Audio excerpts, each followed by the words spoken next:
శ్రీమాత్రే నమః. తెలివైన మగాడు ఎప్పుడూ స్త్రీని ఈ 6 ప్రదేశాలలో ఒంటరిగా వదిలిపెట్టడు. చాణక్యుడు చెప్పిన ఈ 6 విషయాలు స్త్రీల భద్రత మరియు గౌరవం కాపాడటానికి ఉద్దేశించబడినవి. వీటిని పాటించడం ద్వారా పురుషులు తమ భార్యల పట్ల, తమ ఇంట్లోని స్త్రీల పట్ల బాధ్యతను నిర్వర్తించగలరు మరియు వారిని సురక్షితంగా ఉంచగలరు. ఆ విషయాలు ఏమిటో ఇప్పుడు ఈ వీడియో ద్వారా మనం తెలుసుకుందాం. స్త్రీని పుట్టింట్లో ఎక్కువ రోజులు ఏ మగాడు కూడా ఉంచకూడదు. కొంతమంది భర్తలు తమ అతి మంచితనంతో, భార్యపై ఉన్న ప్రేమతో తన భార్య చెప్పిన ప్రతి మాటకు తల ఊపుతారు. ఇలాంటి భర్తలను కొంతమంది స్త్రీలు అలుసుగా తీసుకుని తమ పుట్టింటిలో ఎక్కువ రోజులు ఉండటానికి ప్రయత్నిస్తారు. భార్య మాటలు నమ్మి పుట్టింటిలో స్త్రీని ఎవరైతే ఎక్కువ రోజులు ఉంచుతారో వారు ఆ తర్వాత భార్య చేత నరకాన్ని ఖచ్చితంగా అనుభవిస్తారు. భార్య ఇలాంటి భర్తను లోకుగా చూస్తుంది. భార్యను ఒంటరిగా ఎక్కడికి పంపకండి. ఒకవేళ మీకు భార్య వైపు నుండి ఏమైనా ఆస్తి తగాదాలు ఉంటే మీ భార్యను తన సొంత అన్నతమ్ములతో కూడా పంపించవద్దు. గొడవల సమయంలో అత్తవారింటికి వెళ్ళడం చాలా ప్రమాదకరం.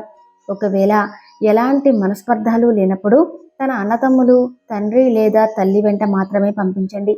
ఇంకెవరి వెంట పంపించవద్దు.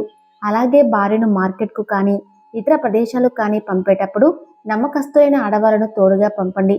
లేదంటే మీకు ఖాళీ ఉన్న సమయంలో ఆ పనులు మీరే చేయండి. అంతేకాని భార్యని ఎప్పుడూ ఒంటరిగా పంపకూడదు. ఈ విషయాలు ఖచ్చితంగా గుర్తుపెట్టుకోండి. వరుసకు బావ అయ్యే వారి వద్ద కానీ, బంధువుల ఇంట్లో కానీ భార్యను ఒంటరిగా ఉంచకూడదు. కొంతమంది భర్త ఏదైనా శుభకార్యం జరిగినప్పుడు, తనకు కుదరనప్పుడు తన భార్యను ఒంటరిగా అక్కడికి పంపిస్తారు. అక్కడికి వెళ్ళిన తర్వాత కొన్ని కారణాల వల్ల తనకు బావ వరుస అయ్యే వాళ్ళ ఇంట్లో లేదా బంధువుల ఇంట్లో ఉండాల్సి వస్తుంది. ఇలా భార్యను వదిలేస్తే ఆ భర్త యొక్క అమాయకత్వం అందరికీ తెలుస్తుంది. ఎందుకంటే ఈ రోజుల్లో సొంత వారిని నమ్మడానికి కూడా లేదు. బయటకు వెళ్ళిన తర్వాత తన భార్యపై ఎన్ని చెడు కళ్ళు పడతాయో, ఇలా అమాయకత్వంగా ఉండే భర్తకు ఇవేమీ తెలియవు. మీరు ఒకవేళ ఇలాంటి చోటుకి వెళ్ళాలి అనుకున్నప్పుడు భార్యతో పాటుగా భర్త కూడా వెళ్ళాలి. లేదంటే ఏదో ఒక కారణం చెప్పి మానేయండి. అంతే తప్ప కోరి కష్టాలు తెచ్చుకోకండి. ఇలా చేయకపోతే ఆమె భద్రతకు మరియు గౌరవానికి హాని జరుగుతుంది. భార్యపై తప్పుడు నిందలు ఎవరైనా వేస్తే ఆమెను వదిలి భర్త దూరంగా వెళ్ళకూడదు. భార్యపై తప్పుడు నిందలు వేసినప్పుడు కొంతమంది భర్తలు ఆ నిందలను నమ్మి భార్యను కొడతారు, అవమానిస్తారు. వాటిలో నిజాలు తెలుసుకోకుండా, ఏం జరిగింది అని భార్యను అడగకుండా భార్యను ఒంటరిగా వదిలి వెళ్ళిపోతారు. ఇలా భర్త అస్సలు చేయకూడదు. భార్య భర్తల మధ్య గొడవలు పెట్టడానికి ఇలాంటి నిందలు చాలా మంది పుట్టిస్తారు. ముందుగా మీ భార్య తప్పు చేసిందో లేదో తెలుసుకోండి. తప్పు చేస్తే ఆ తప్పును నిరూపించి భార్యకు దూరంగా ఉండండి. తప్పు చేయకపోతే తప్పు ఏదీ లేదు అని నిరూపించి సమాజంలో తన గౌరవాన్ని కాపాడండి. అంతేకాని అనవసరంగా భార్యను నిందించకూడదు. మీ భార్య ఎలాంటిదో బయట వారికన్నా మీకే తెలుసు. అప్పుల విషయంలో భార్యను హామీగా ఉంచకూడదు. కొంతమంది భర్తలు అప్పుల విషయంలో భార్యను హామీగా ఉంచుతారు. ఒకసారి ఆలోచించండి. ఒకవేళ ఏదైనా ప్రమాదవశాత్తు ఆ భర్త చనిపోతే అప్పు ఇచ్చిన వారు ఆ భార్యను ఎన్ని రకాలుగా హింసలు పెడతారు. ఒకవేళ ఆ భార్య అప్పును చెల్లించలేని పరిస్థితిలో ఉంటే తమతో తప్పుగా ప్రవర్తించే అవకాశం కూడా ఉంటుంది. ఒక స్త్రీ మగాడిలాగా వాటిని ఎదిరించలేదు. ఇలాంటి సమయంలోనే మిత్రులు కూడా శత్రువులుగా మారతారు. కాబట్టి మీరు ఏదైనా పని చేసేటప్పుడు మీ భార్యను అస్సలు అందులో ఇరికించవద్దు. మగవాడు లేని కుటుంబాన్ని ఈ సమాజం చులకనగానే చేస్తుంది. ఈ సమాజం ఎప్పుడూ జాగ్రత్తగా ఉండాలి. భార్య అనారోగ్యంతో ఉన్నప్పుడు ఆమెను ఒంటరిగా వదిలి వెళ్ళకూడదు. అనారోగ్యంతో ఉన్నప్పుడు భార్యను శారీరకంగా, మానసికంగా భర్త యొక్క మద్దతు కావాలి. ఇలా చేస్తే ఆమె ఆరోగ్యం బాగుపడే అవకాశం ఉంటుంది. ఆమె ఒంటరిగా విడిచిపెడితే ఆమె మరింత ఒత్తిడికి గురవుతుంది. అలాగే ఆమె ఆరోగ్యం మరింత క్షీణిస్తుంది. అంతేకాదు భార్యకు అనారోగ్యం వచ్చినప్పుడు పట్టించుకుని భర్తకు లేదా పుట్టింటికి పంపించే భర్తకు సమాజంలో గౌరవం అనేది ఉండదు. మీ కుటుంబాన్ని కూడా చాలా చులకనగా చూస్తారు. ఈ 6 విషయాలను మీరు గుర్తుంచుకోవటం మరియు ఆచరించడం ద్వారా పురుషులు తమ భార్యల పట్ల తమ బాధ్యతను నిర్వర్తించగలరు మరియు వారిని సురక్షితంగా ఉంచగలరు. అలాగే మౌనంగా ఉంటూ తెలివైన వాడిలా మారడానికి చాణక్యులు చెప్పిన 15 నగ్న సత్యాల గురించి ఇప్పుడు మనం తెలుసుకుందాం. మూర్ఖులతో వాదన చేయరాదు, ఎందుకంటే అది సమయాన్ని వృధా చేస్తుంది.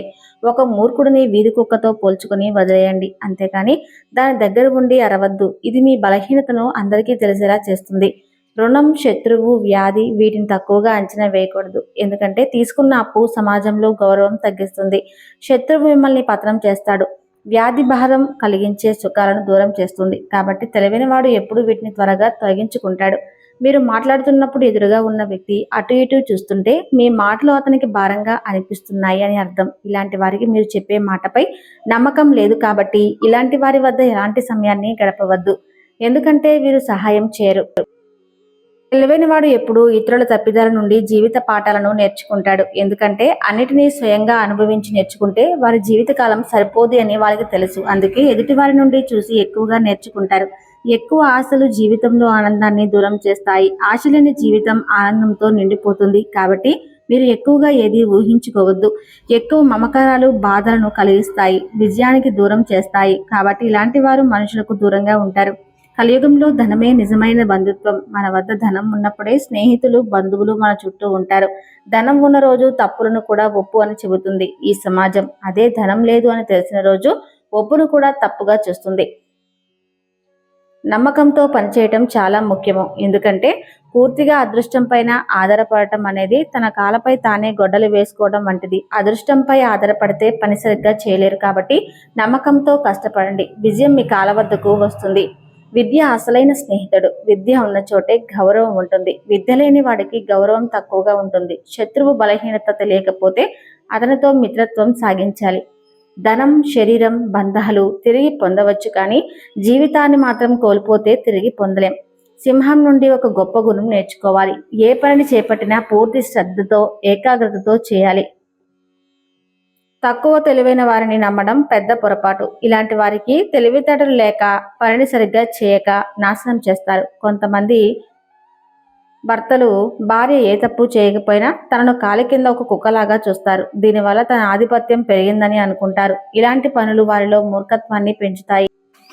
అతి కోపం మెదడుకి హానికరం. అత్యంత నిజాయితీ అనేది ప్రమాదకరం. నేరుగా పెరిగిన చెట్లను ముందుగా నరుకుతారు. స్నేహితులు శత్రువుగా మారాడు అంటే అతనికి మనం చెప్పిన రహస్యాలే కారణం. భవిష్యత్తులో సమస్యలు ఏమొచ్చినా ముందుగా అంచనా వేసుకుని బుద్ధితో పరిష్కరించేవాడే నిజమైన తెలివైనవాడు. జీవితం తాత్కాలికం, ధనం శాశ్వతం కాదు. మరణం ఎప్పుడూ సమీపంలోనే ఉంటుంది కనుక ధర్మచర్యలో భాగమవ్వాలి. వృధాగా కాలక్షేపం చేసేవాడు, ప్రతికూల పరిస్థితుల్లో కూడా ఏమీ చేయనివాడు, నాకు సంబంధం లేదు అనేవాడు ఖచ్చితంగా నాశనం అవుతారు. కుటుంబ సభ్యులతో ఎక్కువ అనుబంధం కలిగి ఉండేవాడు భయాన్ని, బాధను తప్పక అనుభవిస్తాడు. ప్రేమగా పలికే మాటల వల్ల ప్రపంచం కూడా మారుతుంది. మధుర భాషణం అనేది ఎప్పుడూ మేలు చేస్తుంది. చూసారు కదండి.